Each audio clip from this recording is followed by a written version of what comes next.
It's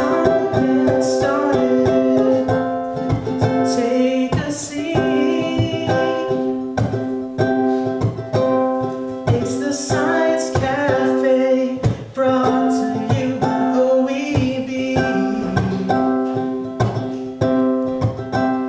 And a fun life of science is on the way. So kick back, relax, while we learn what's new in science today. At the Science Café.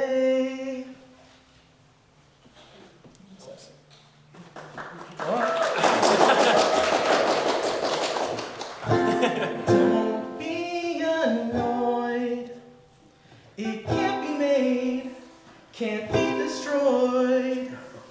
Energy must be conserved, but transformation can still occur when in short supply. Just amplify. Well, a fun night of science is on the way. So kick back, relax, while we learn what's new in science today. At the Science Cafe, at the Science Cafe, at the Science Cafe.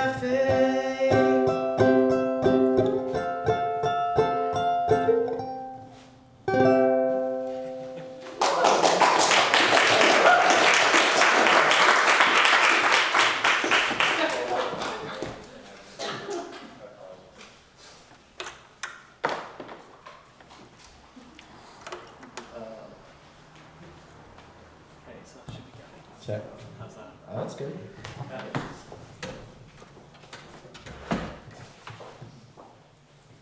Okay. So welcome. So that song that you just heard, the normal song that we play at the start of every cafe, is actually Michael Rosario. And so this time, given that we've actually got the person in the flesh right here, we thought that we'd actually do the live version. When you asked me, it was the first thing that came into my mind, like, I gotta sing the song. Yeah. That was a lot of fun. I've been looking forward to that. Okay. So I just wanted to kick off with a few small announcements, and then we'll talk to Michael a little bit more about some of his science.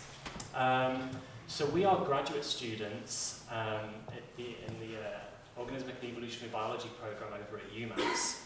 And our goal here tonight is try and bring out some of the research that we've been doing at the university and across some of the other campuses that we collaborate with to you guys, the public, so you have a bit of better sense about some of the research that we're trying to actually accomplish. I want to thank some of our funding sources, the Organismic and Evolutionary Biology program at UMass, UMass Graduate Student Senate, the Graduate School, and also the National Science Foundation for making a lot of this possible.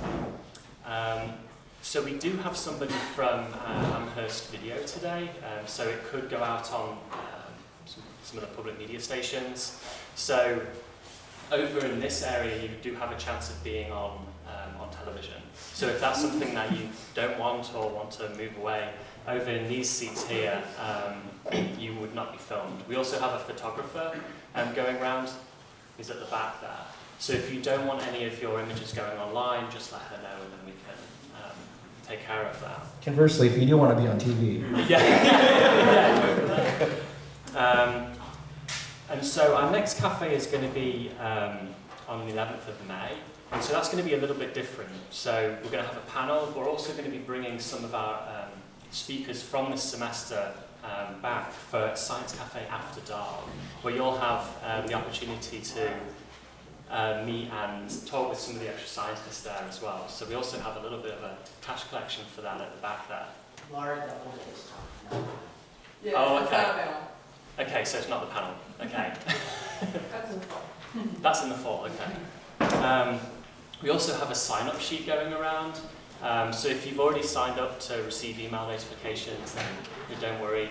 But if you do want to receive email notifications from us, then just put your email on there, and then how you've heard about us, whether it's through a poster or online, because that allows us to check how well our actual media outreach is working. Okay.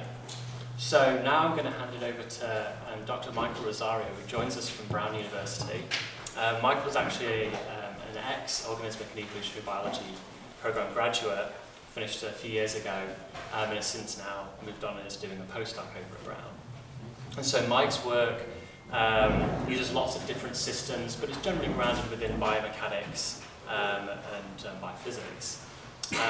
So I'd like to know a little bit about you, Michael, and how you got into science and where you are now. Sure.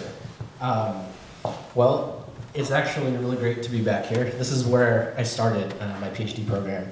And I actually never thought that I would go get a PhD. I never thought I would do research. In fact, when I was in undergrad, I went the whole way, almost the whole way, down the pre-med route. I took my MCATs, I took the courses, I studied and studied and studied. And then I sort of stepped back, and at the same time, I was also doing some fun things. And one of the things, actually I have a picture here that I want to show you. I was really into archery, and I actually helped coach the first set of generation of the archery club at UC Berkeley for my first couple of years of college. And that sort of caught the attention of my PhD advisor when I applied for a job to work in her lab, Dr. Sheila Paddock. She studies mantis shrimp. And she thought it would be really cool just to get a perspective, to get the perspective of someone who, works with, these engineered machines, right? These bows and these arrows that are finely tuned and highly accurate, highly precise. And also the interaction between this machine and your body, right? Because not only is that bow a highly made, fine-tuned machine, but then you also have the option to adapt certain things of that bow to your own musculature, to your own bone structure, to your own habits. And I was really fascinated with this idea of tuning, going back and forth between your biology and a machine, basically, and having this really neat feedback iterative thing. And that was my first introduction sort of into research doing biomechanics. My advisor thought that it would be cool if I did some materials testing on mantis shrimp. And well, I did a research project. I graduated and she moved her lab over to here, to UMass Amherst. And a couple months later, while I was taking a break from all of this, I got an email from Sheila asking if I wanted to be an intern in her lab to do more of this type of work. Not necessarily to be a graduate student, because she knew I was not on that track.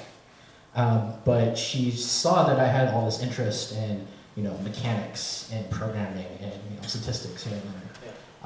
And so I started off here at UMass Amherst as an intern for NEGEP. It's the Northeast Alliance for graduate education and professoriate, which was a great opportunity for me. And that transitioned and me starting my first year of graduate school at UMass Amherst. Okay. And I guess now I didn't finish my degree here. The lab ended up moving to Duke University, and I followed my advisor there to finish my degree there. And now I am currently a postdoc. I'm an NSF postdoctoral fellow at Brown University working with Dr. Tom Roberts on muscle physiology and springs. Okay, so you touched upon a number of different things there. So springs, muscle physiology, biomechanics. And some of the work you're actually doing now is dealing with tendons. So what are tendons and how have they made their way into some of your work? Oh, yeah, so, well, basically, my major interest, right, is elastic energy storage. And that's, a spring, a metal spring, a rubber band. It's your tendon. It's the exoskeleton of a mantis shrimp or an ant. You can find elastic energy storage in many different structures, biological and engineered. And I'm really interested in the commonality, the universal physical principles that guide all of these things, and specifically in biology, how we then interact with elastic energy. So talking specifically about tendons, it's actually pretty funny. This is my first time working with actual vertebrate tendons. Prior to this, I was working with mantis shrimp. Maybe I'll show a picture of a mantis shrimp. Studying their springs. And most of my training is on the materials testing aspect of exoskeleton from invertebrates.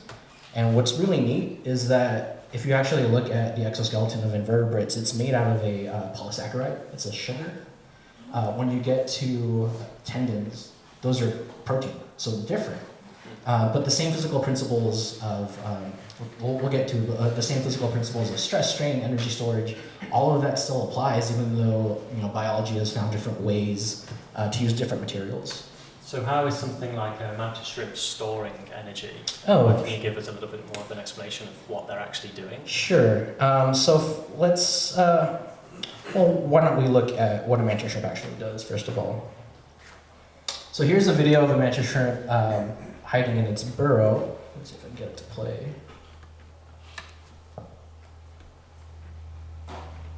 There we go. And that happened super quickly. That was just a little fish swimming by, and a mantis shrimp just poked its head out of this burrow to grab it. So if you want to see it in a little bit slower motion, that's actually what happened. That's just half a fish. That's just a prey item so that you can see what's happening. But there's this very rapid extension of these exoskeletal claws to reach out for something. And so what the actual mantis shrimp exoskeleton looks like, there's the picture of a mantis shrimp. You don't see most of it because this is specifically a spearing type of mantis shrimp. Mantis shrimp have sort of become popular the past year or two, but this is a different type of mantis shrimp than the one that has become popular. This one is a spear. It's and they use their claws basically to reach out and grab fish.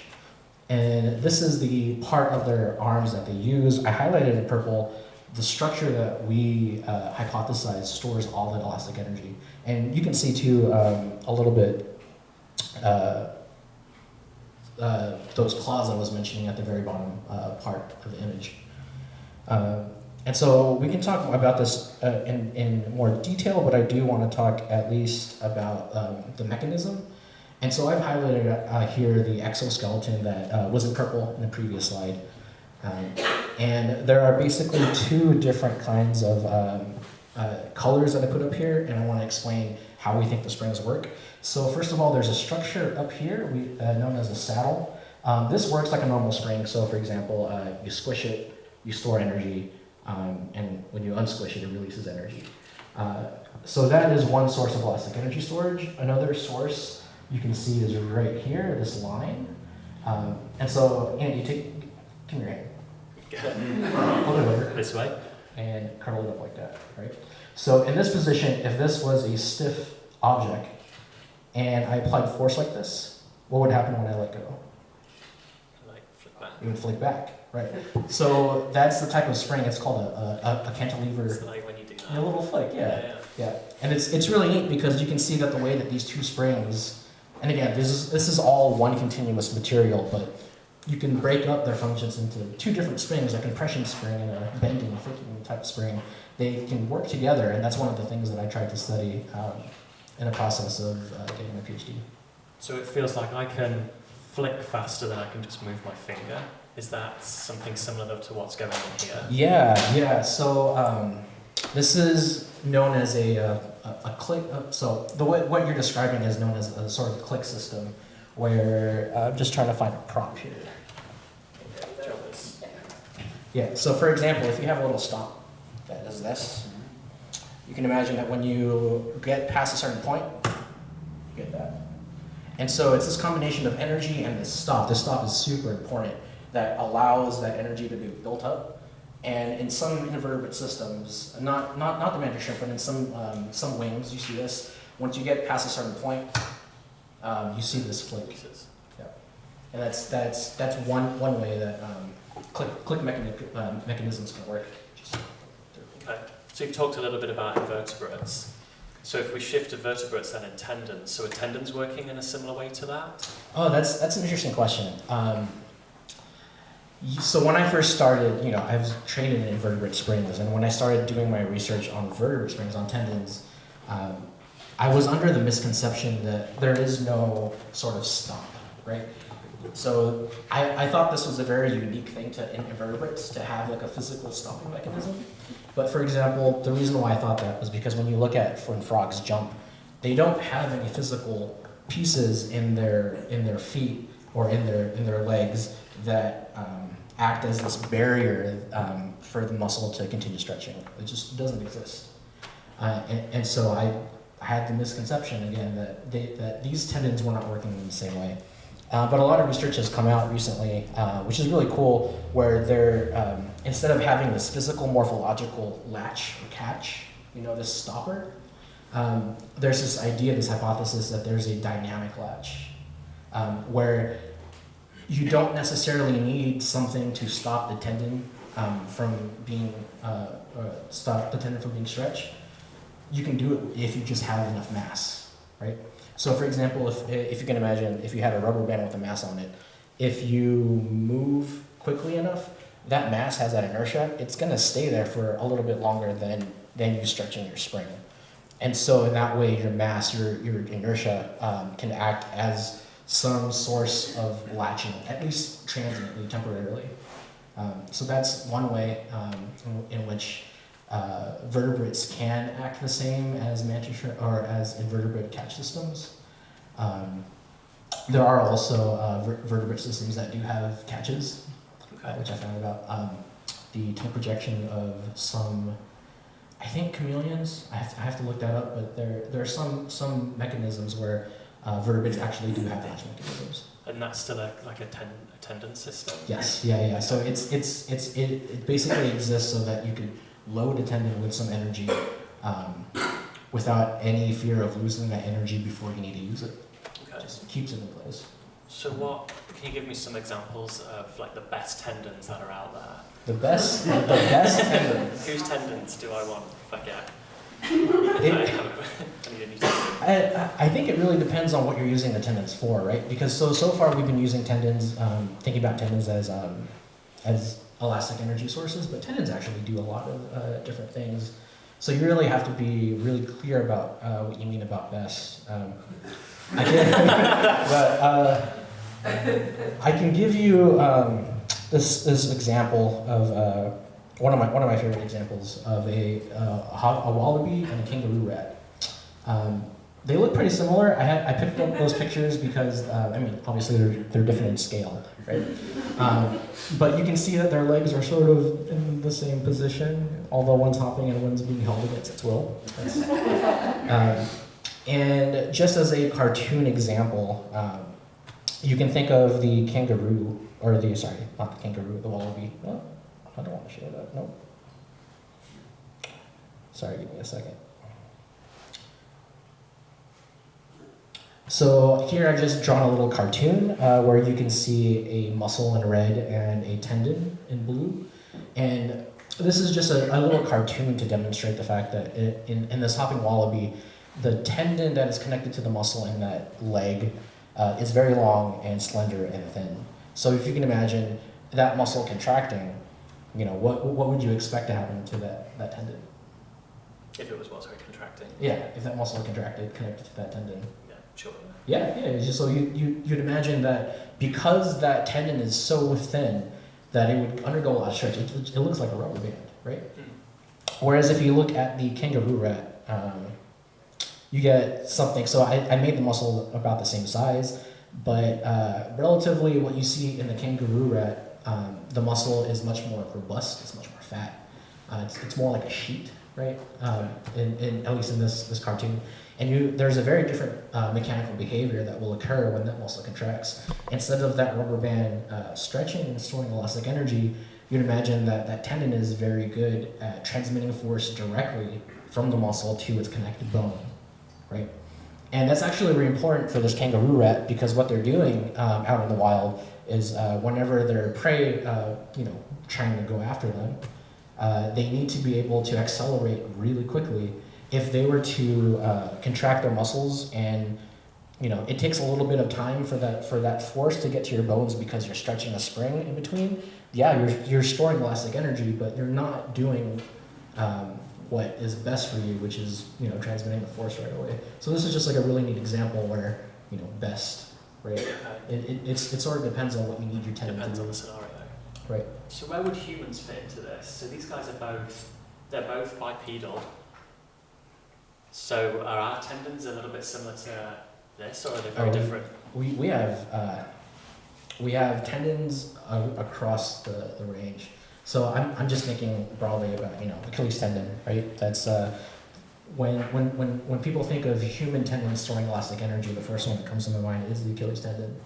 But then again, you have like tendons all over your body where they're so stiff that they really are made just to transmit force.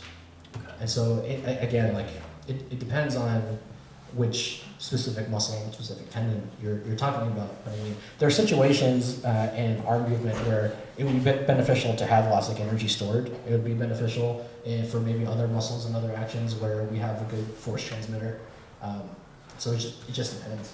So for example, if I was an athlete, how would my tendons change at all if I was a sort of a long distance versus a sprint runner? That's interesting. A lot of the muscle exercise, the exercise science type things that come out are mainly to do with muscle in terms of how is muscle built, how does it, how does muscle respond to exercise themselves.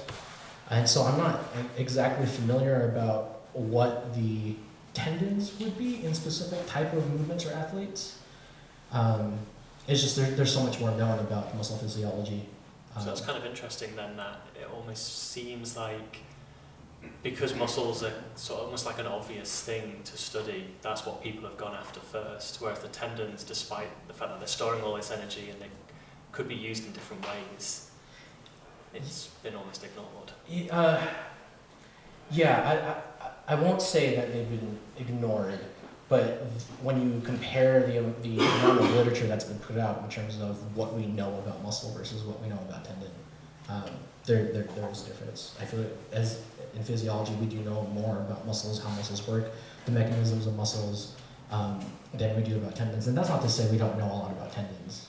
We've gone down to the molecular structure of tendons and different types of collagen and how they work together and whatnot. So tendons are made of collagen? Yes. For Yeah. the most part, okay. Yeah. Okay, so that was our first vignette. So if anybody has any questions about some general biomechanics or tendons or versus invertebrate or vertebrate animals, Mike will be able to take any of those questions. You sort of answered my question right there at the end, because I wondered if in your work you were looking at the molecular level or at the cellular level or at this sort of level. Right. So in the field of comparative biomechanics, most of what people do, at least historically, most of the studies that I've come across have been measuring what animals can do, performance measures and whatnot. And I think we've come to a point where now I'd like to think that the field is focusing more now on mechanism and not just what animals are doing, but how they're able to do it. And I think it's really important that we look, yes, at tissue level, organ level mechanics, but there's definitely a time when you need to understand as many levels as possible. For me specifically, I am testing. I'm actually working right now on the tendons in rat tails, and I am taking the tendons and I'm going one sublevel down from a tendon and going down to a tendon fascicle.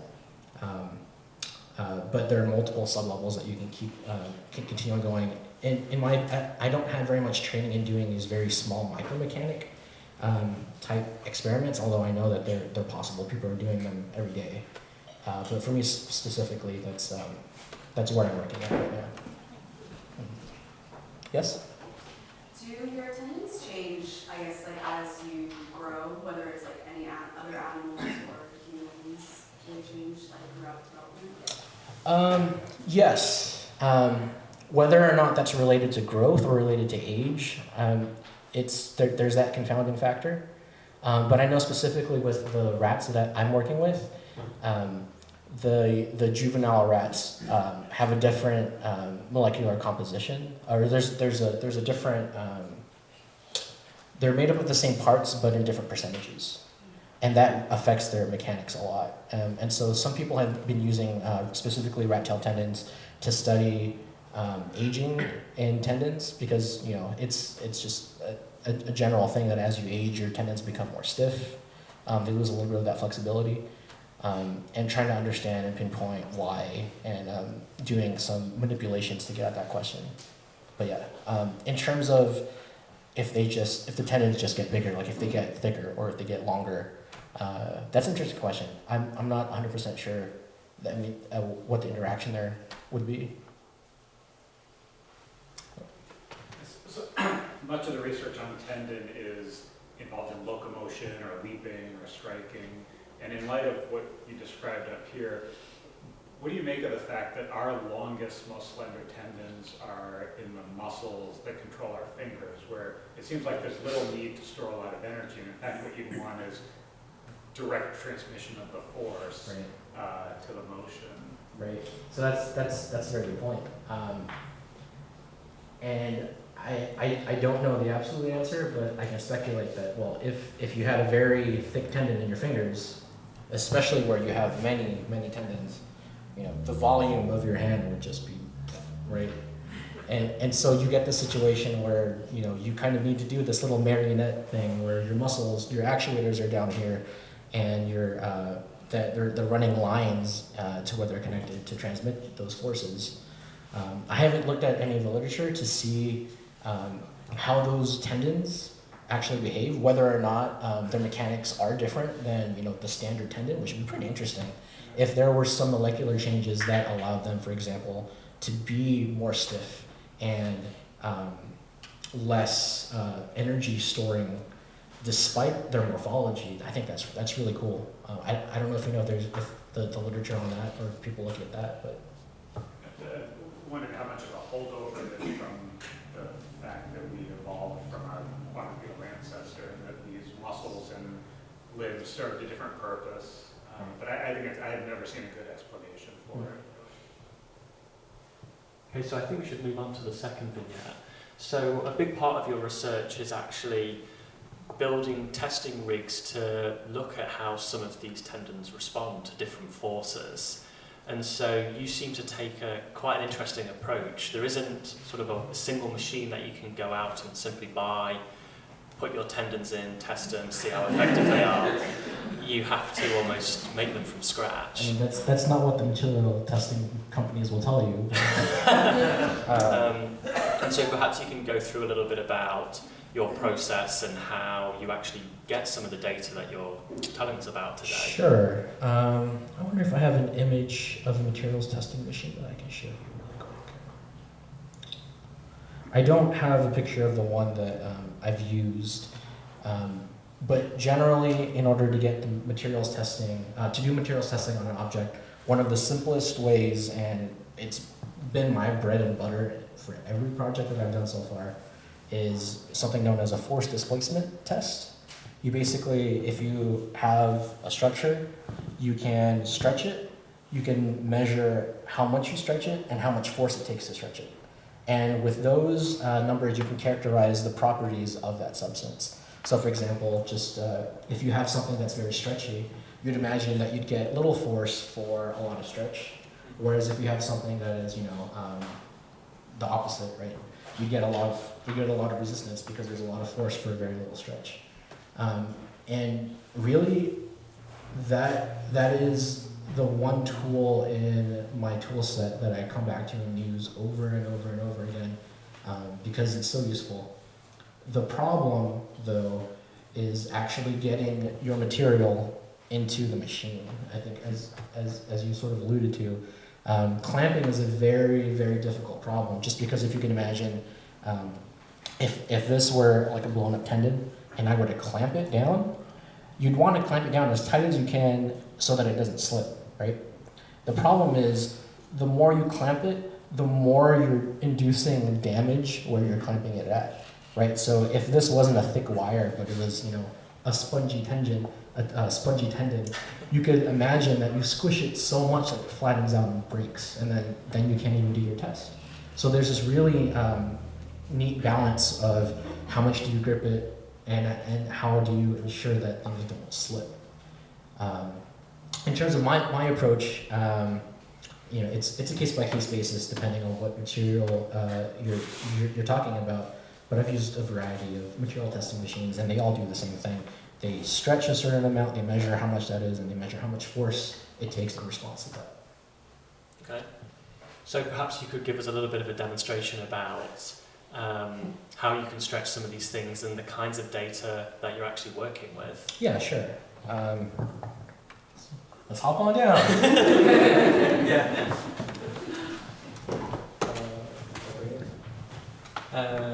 Yeah, I think we'll agree. I'll sort of be peripheral. All right, so I have a system here that I've made to collect the data that I've been talking about. So just to give you some perspective, the machine that I used in lab can cost up to hundreds of thousands of dollars. Could you possibly turn the camera on? Oh yeah. Get rid of that. Give me a second.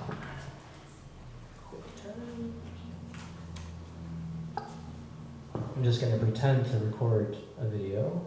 That should do it.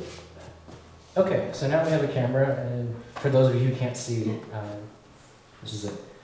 So instead of purchasing hundreds of thousands of dollars worth of equipment for today, I ended up building a little rig out of an Arduino, and this thing cost me $30. So what is the first thing? An Arduino is a small microcomputer that was made, I believe, in Italy. To teach, it was made, I think you're gonna like this. It was designed as a tool for people to teach their students about simple electronics, right? So the reason I say that is because we're both big fans of R. So it's a programming language that was made by statisticians to teach statistics. So it's this, I think, is the physical parallel to R, is open source hardware. And so that's responsible for taking some of the data and sort of turning it into the numbers. Yes. So let's step back and let's think about what we need to do. So to collect data, right, we need to stretch something. We need to record how much we stretch it, and we need to record how much force it takes. So to break down this machine very quickly, collecting the force, how much force it takes, is very simple. There's a little bar right here. I'm not touching it. Right here. Maybe I can even move the camera a bit. There's a little bar right here, and basically, if I were to push on this bar or pull on the bar, it converts how much deflection there is into volts, which I can convert that to force. So you can think about this little bar as just a tiny little scale that I've glued onto the end of this rig. So as long as we put our sample around the scale, when we stretch our sample, we can measure how much force it takes to do that. Right? So that's the easy part. The harder part is figuring out how much we've stretched something. And so what I've done is I've come up with some sort of workaround to do that effectively and cheaply. And let's see, let's point this card towards the camera. You guys see those two little things right there? So one of them says R and one of them says T, and that's for receiver and transmitter. And what these are you can think of it as a speaker and an emitter, a receiver and a transmitter. And this uses ultrasound. It sends out pulses that are 45,000 kilohertz, and they get sent out, and they come back into the receiver, and you can calculate how much time it takes for that to occur, and then you can convert that time into distance if you know the speed of sound. So basically, I've made a little Lego car here that has some sonar. And It's a little bit like a bat, almost. Yeah. So if you have a sample that's connected back here, as you move your car forward, I have a plate here, and so what it's doing, or what it will do, is it'll send signals back and forth, and based on how much time it takes for the signal to come back, we can get a rough estimate of distance. And so that was a very a little clever trick there. In a more expensive type of machine where you don't have to do this sort of hack, you would actually have a motor, and the motor itself can act as the measurement of force and measurement of displacement, and you can do it at very high resolutions, very high control. But again, that's where the monies go. So the different components of this then, so you have your scale to measure the force, Right here. and then you'll have your sample here, Mhm. and then you're able to measure the displacement through that moving. Mhm. And then all that information goes into your little computer, Mhm. that goes into the big computer. Yep. So the small computer is here to basically, so everything that happens out here occurs in volts, right? This force measurement then beginning is volts. The signal, or the audio signal that goes between there, they're all volts. What the microcomputer, the Arduino, does is it takes those volts and converts them into something that's meaningful, force and time, right? And then what I have it is, going through this USB cable, I can then process that information in order to get force and displacement in the way that we use for these types of studies. Okay. Would you like to give us a short demo of how this actually works? Well, the first thing is we got to choose a sample. I brought a bunch of rubber bands because I couldn't bring any rats. But again, this just like goes to show that even with rubber bands, right, you can still test elasticity, and that still gives you some information about elastic mechanisms in general. And so I guess we'll just choose this one. Okay. All right. So what I'm gonna do is I'm gonna place. I made this little hook. Yeah, it's kind of cool. It's like Back to the Future. And so I'm gonna hook my rubber band. And you can hook it to the load cell over there. I didn't sign up for this, so hopefully it will be enough. So how do you decide how long the stretch is? That is a good point. For this specific case, with the limited materials that we have, I have a line drawn on here, sort of like a finish line, and that's sort of a rough estimate for how, when the car should stop. And so that gives us at least a target to move the car to a certain distance and try to get something close to repeatable every single time. Should we collect data? Sure. So I'm going to move to R actually. So I've written a function that we can just say get data from the Arduino, and now it's waiting. So I can move over here, and because this is a car, I also made a little drag race stoplight over here. So actually, when we push the button, maybe I'll put the microphone because I have a little speaker here too. But the light will go beep, beep, beep, beep. Well, drag race. And that light turning green signifies that data has been started to collect. Okay. And data is going to be collected while that light is green. I have it set to about 10 seconds. And so, yeah, I guess you want to try it? Sure. Does someone else want to try it? Or? You want, well, let's do 2. Sure. So then you can show people how it works. Sure. So, let's get that in frame. So, it is homemade, and there are bugs. That's normal. The next one will work. All right. So what I'm going to do is I'm going to just stretch this car slowly for 10 seconds. 1,000, 1,000. It's riveting.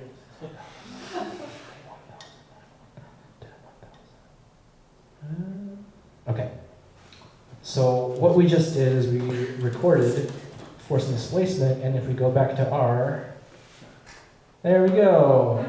So on the x-axis we have displacement, and I've written this as displacement between the car and the plate. So you'll notice that over here, this is where we start. We start at something that's like 16 millimeters, and you can think about that as a short rubber band length. And as we get closer and closer and closer, the rubber band is getting more stretch and stretch. And here is some force, and what we can see, there's a little bit of noise, but what we can see is as we stretch the rubber band, it takes a certain amount of force. That's all there is to it. Okay. $40.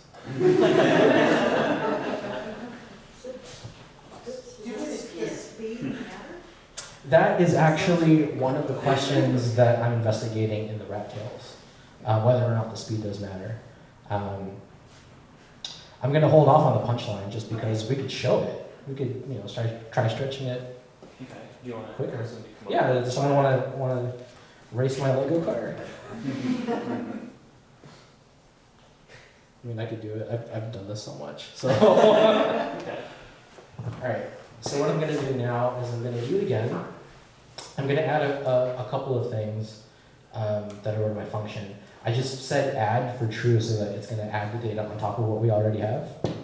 And to show that it's a fast one, let's just do maybe like a red color. So that's the only things I'm doing. It's the exact same code, but now we're going to put that data on top of what we have. And we're also going to color it red so we can tell the difference between the previous data and this trial. So I'm going to say R, get ready to record. All right, the camera's running. And so again, it's a bug, but it's a consistent bug. So I'm just going to let it do it. No, right? I'm going to do it again. And this time I'm going to do it fast. I think what I'll do is I'll wait a second. I'll move forward in a second, and then I'll just hold it there while the data is collecting. Okay. 1,000, 2,000. I don't need to count anymore. So now you're just waiting for it to finish logging. All right, there we go. It is collected. And let's see, moment of truth, I guess. Yay, data was collected. And so it looks similar.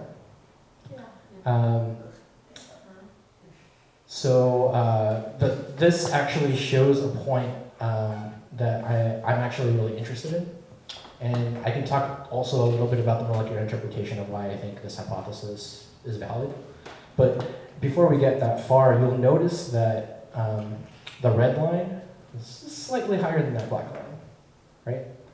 It's pretty close, but if we had better equipment and we did more and more trials, what we'd see is that these two lines would separate out just a little bit. And so, again, that red line is we stretched that rubber band really quickly versus the black line, we did it really slowly. And this is actually one of the hypotheses that I'm interested in testing, whether or not how quickly you stretch your tendons, whether or not that affects basically how stiff you behave.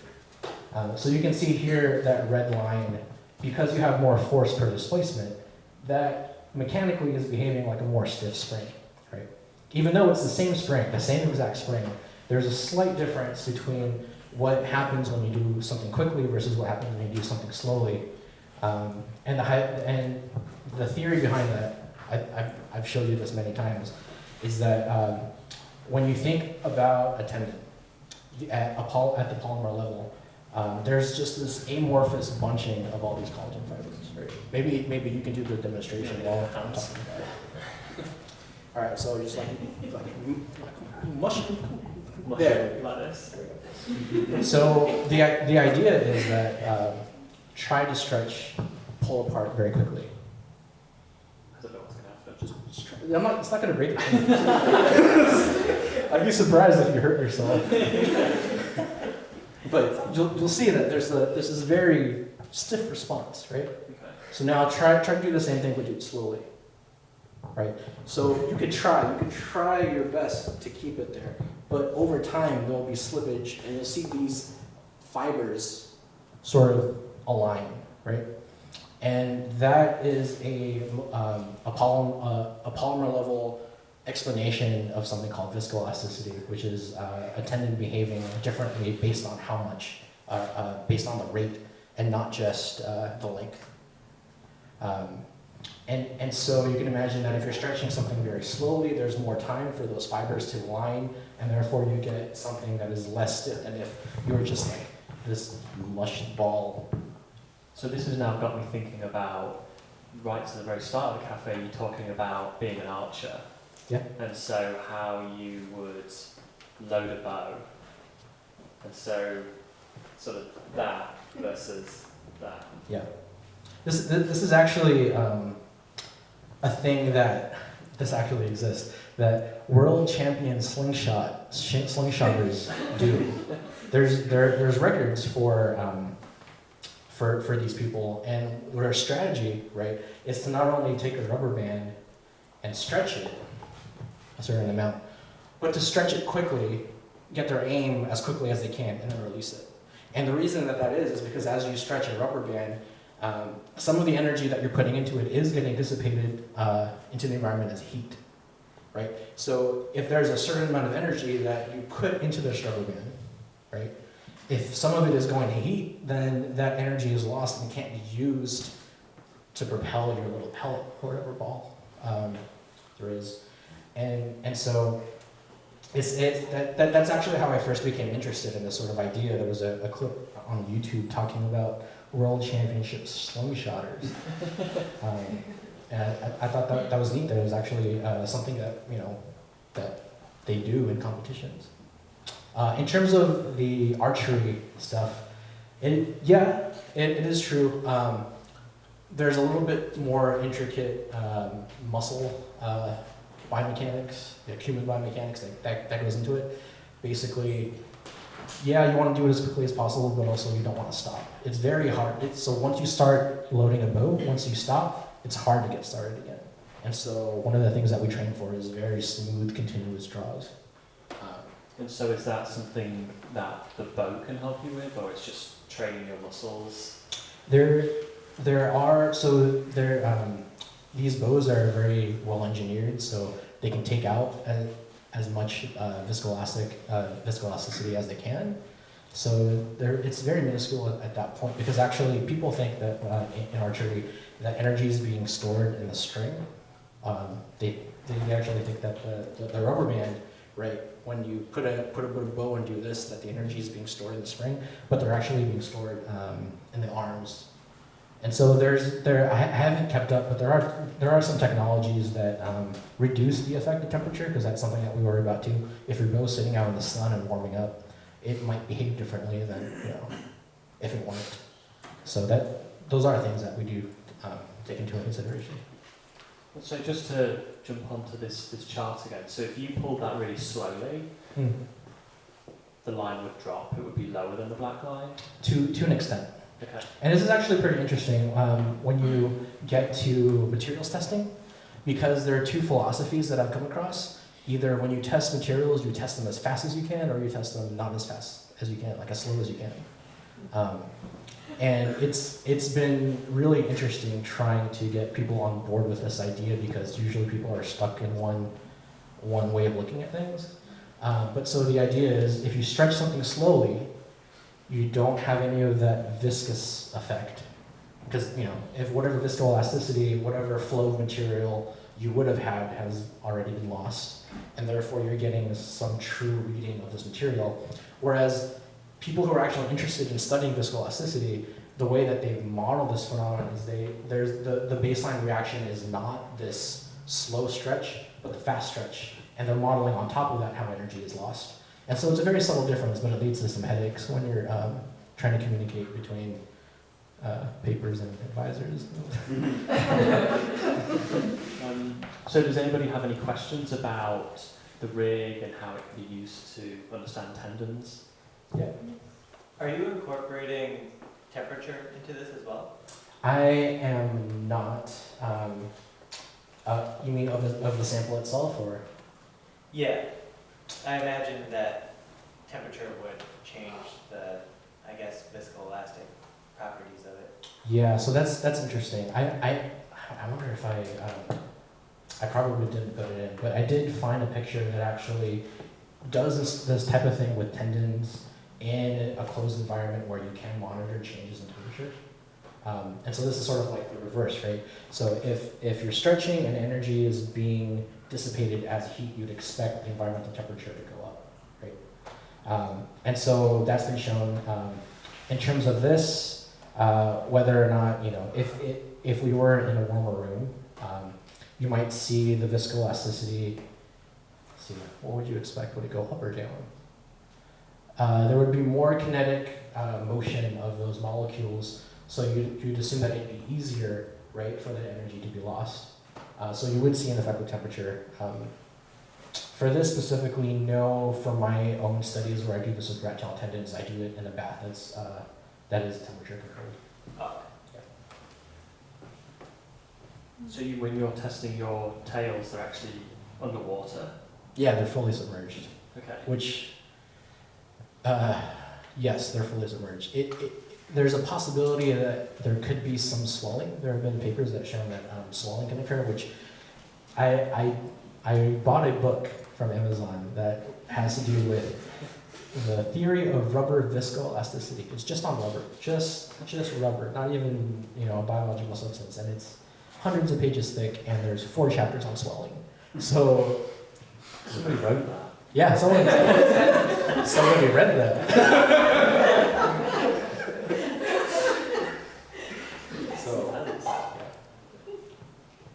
Do you have a really thick or a really thin rubber band in that bag over there? Oh, I have all different kinds of rubber bands. Let's see. So here's a very thick rubber band.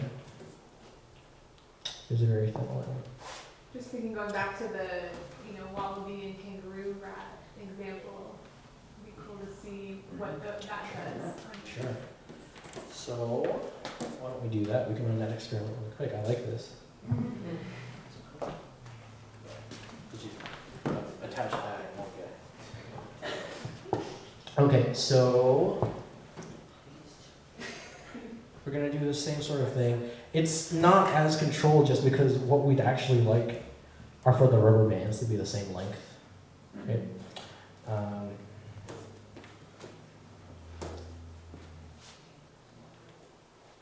Yeah, that's about right. But we can see, I'm just gonna do that and get rid of those data. Oh, the camera's still running. That's good. That's how big the rubber band is. Oh yeah, rubber band's right there. And you can see that that's a little bit more thick than this one, so we can just see what happens. So it's gonna bug. Okay. I'll just do this one slowly. Try to do it. Get rid of the effects. I'm also a little worried that this is Legos, so they might break and come back at you. So. Alright, so let's just look really quickly. Okay, data was recorded, that's good. Just for comparison to the last test, I think it's neat that you can already see that. So we went to the same distance, right? And here already we had 14 newtons of force to get there. In the previous example, we were down to 7, so there's already that. But let's compare it now to one of the similar length that's just a little bit thinner. Just do that.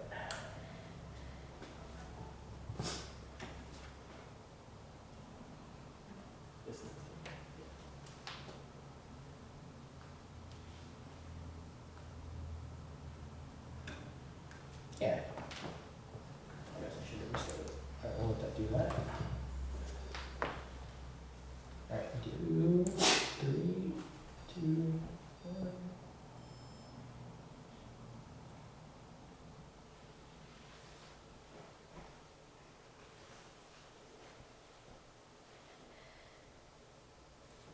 Alright, so now we'll see the effect of the red rubber band. You can see it's all over.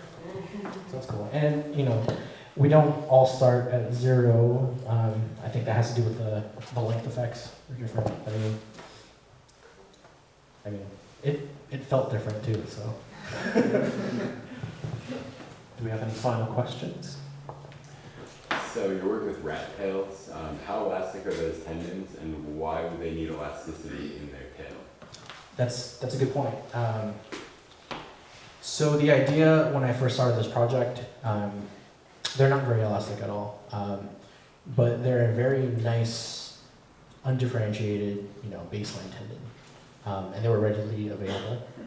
And so my thought was, if I could see the effect in these rat tail tendons, and that would give me more of an oomph to like go get a very specialized tendon. So actually, what I have next on the chopping block of things to do are taking the tendons from rat toes and testing those, because those are more involved in that sort of locomotion. They should be more sensitive to these types of tests.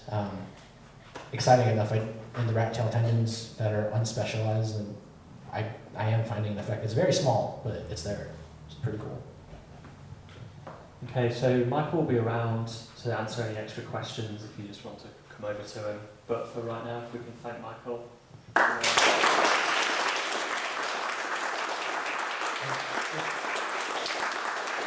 I'm more curious about building things. I hadn't built anything before this, and I've learned a lot, so I'd be happy to talk to people about this. I've actually transitioned into making my home smart by putting a bunch of these computers everywhere. So there's that.